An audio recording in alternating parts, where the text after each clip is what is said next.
welcome to part 2 of Alien Knockoff Month. Today I'm going to be taking a look at the 1980 movie Contamination. And this episode marks the return of Italian director Luigi Cozzi. For those who don't know, Luigi Cozzi also directed Starcrash, a movie that combines Star Wars-style space operatics with Caroline Munro's skimpy leather outfits. There's no Caroline Munro this time, which means I can't play Warrior of Love, but it does have a soundtrack by Italian rock group Goblin.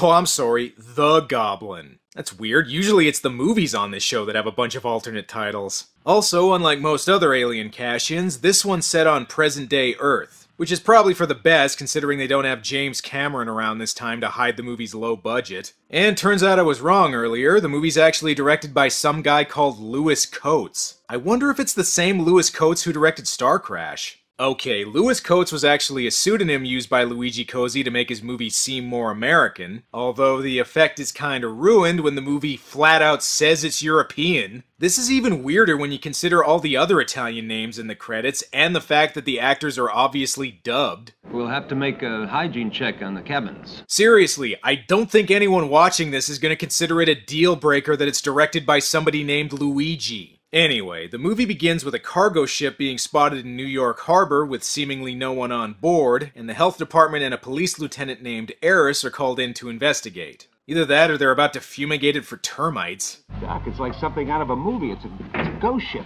Ah, come on, this movie doesn't look anything like Ghost Ship. And forget ghosts, if anything, these guys need to watch out for jump scares. Well, on the bright side, at least it wasn't somebody throwing a cat at the camera. It's almost as if, I don't know, it's almost as if he exploded.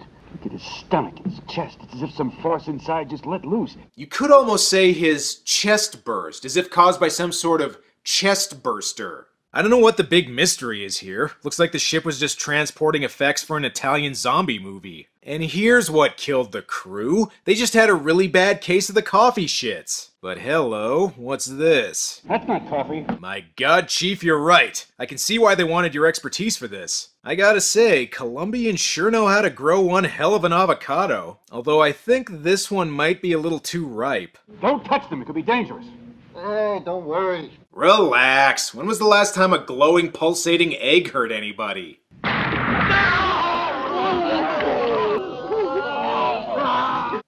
Well, first time for everything, I guess. Jeez, looks like avocados aren't as good for you as I was led to believe. Oh, and get a good look at these exploding chest effects, because they're what most of the movie is built around. Things look pretty bad, but it's nothing a little goblin music can't fix.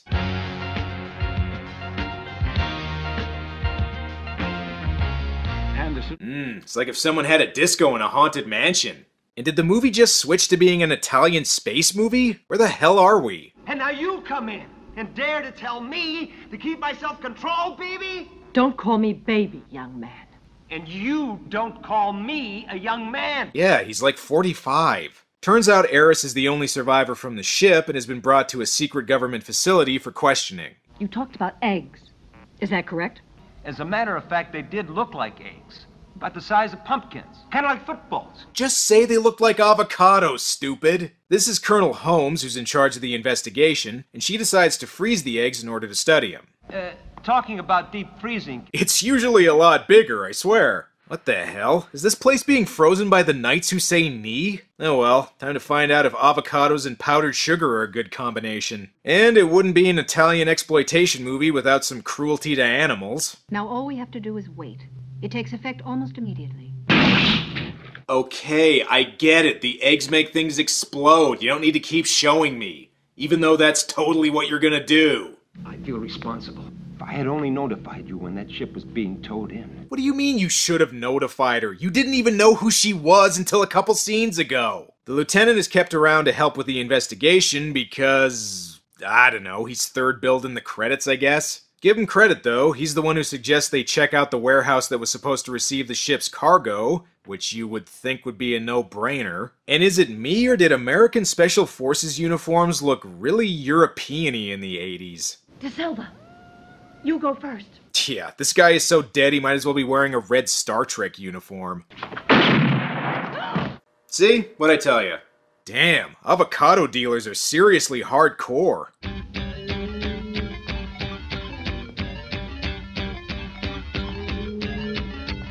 and also work for Pac-Man, according to the music. And I wasn't joking earlier about the exploding torsos. They worked hard on these effects, and damn it, you're gonna look at them over and over. Imagine if somebody saw the chestburster scene from Alien and liked it so much, they just decided to make an entire movie around that. They destroy the eggs, but just what the hell are these things? Since I last saw you, Dr. Hilton and I have successfully analyzed the yolk of the egg. These are segmented dodecadric cells. You know, they never showed us anything like that back in school. Why are you still here again?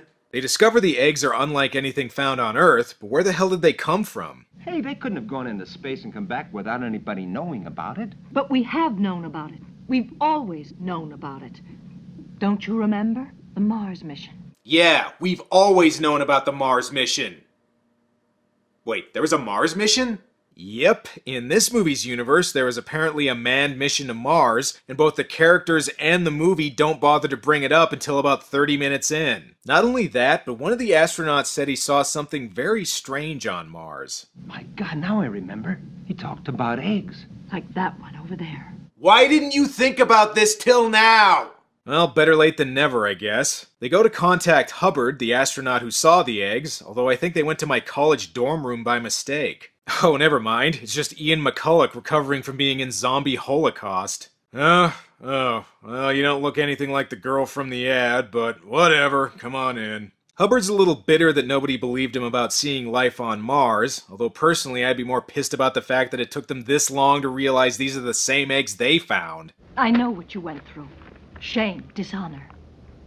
Everybody was against you and treated you like you were a hallucinating madman. Well, to be fair, the first place he went to talk about it was InfoWars. And finding life isn't the only misinformation about Mars. Red planet my ass. Hubbard flashes back to when he landed on Mars, which was in 1956 according to those spacesuits. He and his partner went inside a cave and found the eggs inside, although I'm not sure if his testimony is reliable. It was there we saw the eggs.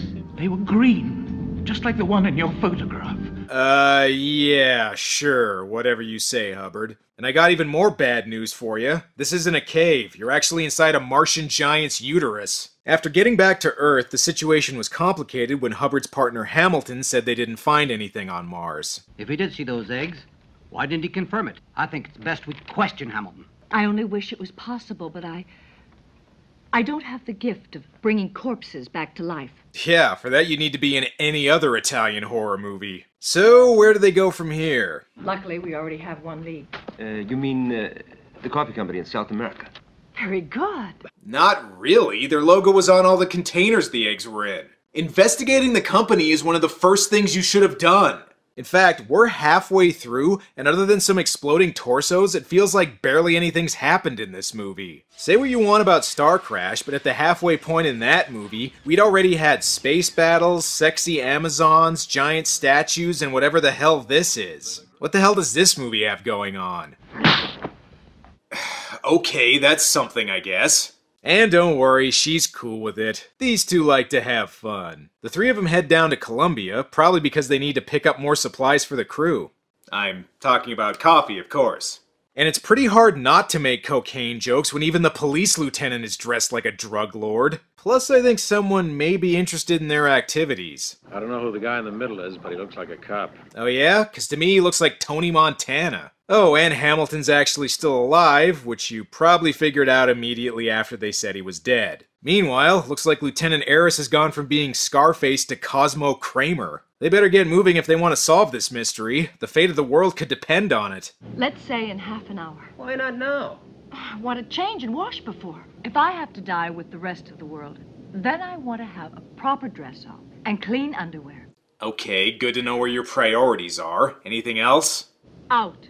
I want to have a shower. Yeah, no rush. It's not like the world's in danger or anything. You know, all women are alike, all over the world. Yeah, none of them want you to see them naked. While the Colonel's busy taking a shower, someone sneaks in and locks her in the bathroom after putting an egg there. Oh no, but she can't die yet. She hasn't put on a clean pair of underwear. Hopefully these two can save her. Weren't we supposed to meet her here?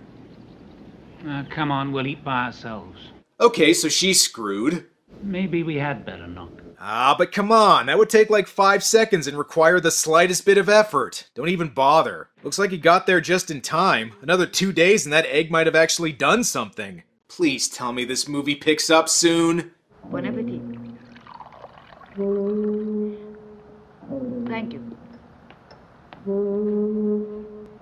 This is a local specialty. Oh? Do something! Hamilton figures out the Colonel's still alive because he has the egg shining, I guess. And damn it, Hubbard, this is no time to get your pilot's license.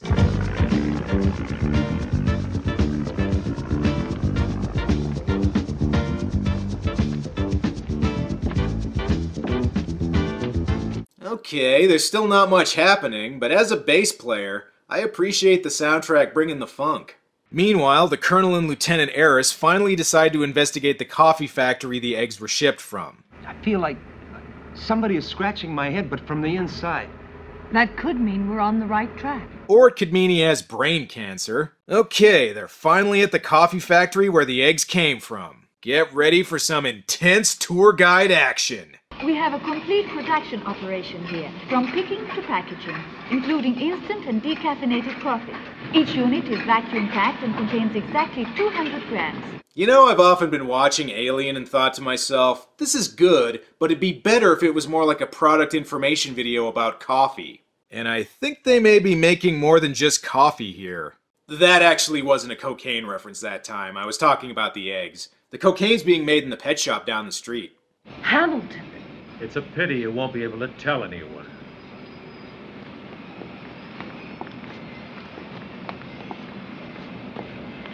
Oh shit, they stabbed him to death with their guns. While this is going on, Hubbard's plane ends up going down. Right now, he's really hoping he didn't land in an Amazon cannibal movie. Who did this? What? Zombie.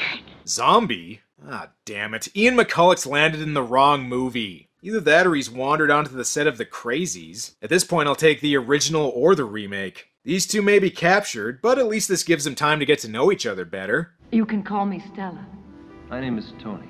Yeah, there's 20 minutes left. I don't give a shit what your names are at this point. Meanwhile, Hubbard manages to steal a guard's uniform and infiltrates the factory. At last, the horrifying inner workings of Maxwell House Coffee will finally be exposed. And if you're wondering what's been making all those exploding eggs... Time for you to come. Where? To the Cyclops. Cyclops. Yes, the Cyclops, but it's less Ray Harryhausen and more 60s Doctor Who episode. Turns out the Cyclops has been mind-controlling people to spread its eggs in order to take over the world, or something. And it also ends up killing Tony, probably because it doesn't like anything that excretes more slime than it does. No! Damn, and these two were just starting to fall in love. I guess. I would complain more, but I'm just glad something's finally happening in this movie. It's your turn.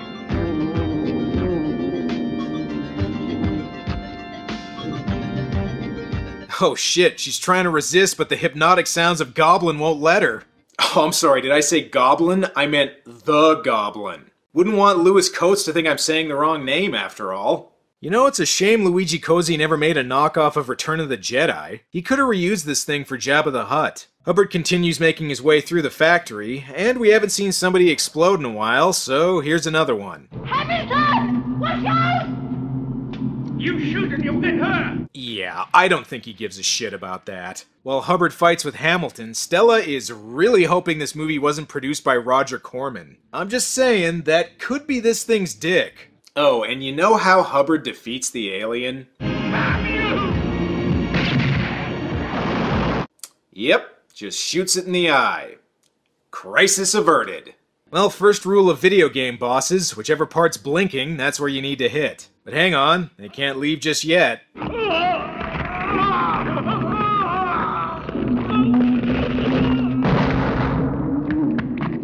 Had to get one more in before the end credits. And so, with the alien invasion stopped, Stella can finally enjoy a damn fine cup of coffee. From now on, it'll be difficult to look at the sky without thinking that maybe somewhere up there, there's something waiting. The end. Huh? Oh, I guess it's still going.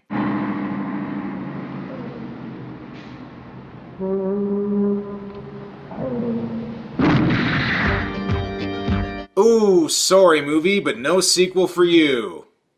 Well, Unless you count one of the alternate titles to this completely unrelated movie, Contamination 7. Makes about as much sense as calling it Troll 3. Like Galaxy of Terror, Contamination gets some points for trying to be a little different from your typical Alien cash-in, but that's not enough to make up for how dull the movie gets. Sure, you could say it's less silly and ridiculous than Starcrash, but it's also a lot slower and less fun. The exploding torso shots are kinda nice, and Goblin turns in another impressively weird soundtrack, but if you want a cheesy good sci-fi movie from Luigi Cozzi, I'd stick with Starcrash. But I will say this, it is still the best movie on this DVD, and it didn't give Jack Palance a concussion. Well, that's all for now, but tune in next time when I do an anime Alien knockoff. Oh boy, there's gonna be a lot of naughty tentacles, isn't there? Until next time.